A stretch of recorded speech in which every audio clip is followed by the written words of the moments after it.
that horse gets to this point where it has tried to communicate with me that something is wrong, until one day I get really hurt.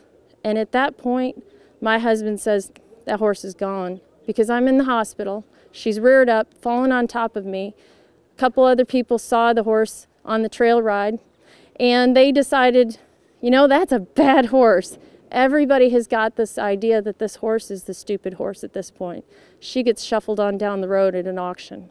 Now I'm out of a horse. What really should have happened was we would have taken a look at all the variables. We'd have taken a look at what's going on with this horse. We missed one important variable. What's the saddle doing to that horse? Well, the saddle that I had, that wonderful, special, precious saddle, was a twisted, crooked saddle. Just slightly twisted, slightly crooked, but it was digging into her shoulder and digging into her lower back, her lumbar region. I had no idea, but because of those two pressure points on her back, she was unable to communicate to me that she was trying to work through the pain. She couldn't work through the pain after a while. Her muscles had tied up. They had shortened up, contracted, and stayed locked up as time went on. So we lost our lead change, we lost our leads, we lost our good, smooth way of going. We also lost her willingness to work. So what I would like to do is help some folks not end up with the horse that they call stupid horse, but end up with that horse that started out as a $6,500 horse, rather than becoming a $500 auction horse, turn that $6,500 horse into a $10,000 horse. So what we'll do now, I'd like to put a saddle on your horse. May I, Link? Let's do it. All right.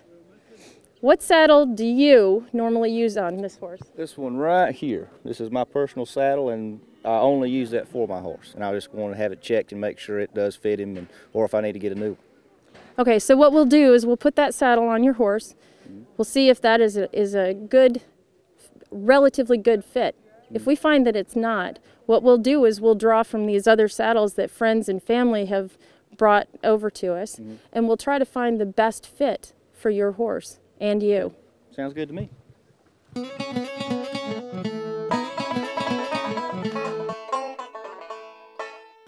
And this is really just important, gang, for, I think, people to, you know, we made this DVD, the Grammar School of Trimming and Shoeing for horse owners and farriers. Which anybody can get. Exactly. All they have to do is It's order free. it, it's free, they just have to pay postage and handling. And the purpose of that, and I don't know exactly what it is we have to pay people to package these things Right. up, to go get them. It's like everything, Exactly. no matter what you order. So in reality, they're getting it free, but they're paying for the handling, Right. going and getting it, putting it in a package. It is very important to know your grammar school, where you're going, because if you don't know where you're going, in reality, you're lost. Yeah. For those of you who love horses and want to work outdoors and be your own boss, you may want to consider a career as a certified farrier. It's hard work, but very rewarding. One of the most highly recognized schools in the United States is right here in Villanelle, Georgia, owned and operated by Ralph Casey since 1989. The Casey & Son Horseshoeing School has received the Horseshoeing School of the Year award for over 8 years. With Casey as your head instructor, you will receive the most up-to-date training in farrier science that is not available at any other school. We try to make it as simple as possible in the teaching process, and really we try to teach, there's just 6 basic steps we teach here to shoe a sound horse, and that's really what we go over for the whole course in 6 and 12 weeks. I mean, you can't beat it. I mean, you learn more, the stress ain't there.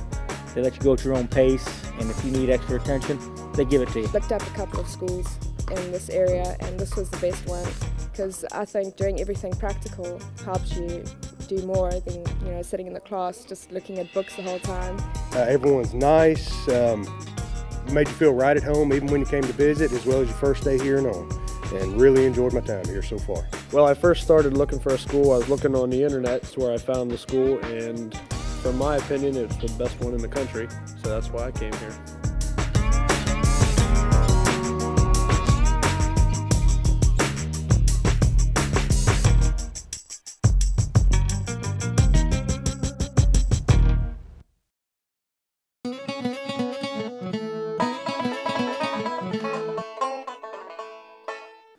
All right, Jackie, what would you like me to do first? Well, Link, why don't you go ahead and put that saddle, swing it up on him, but up high on his withers.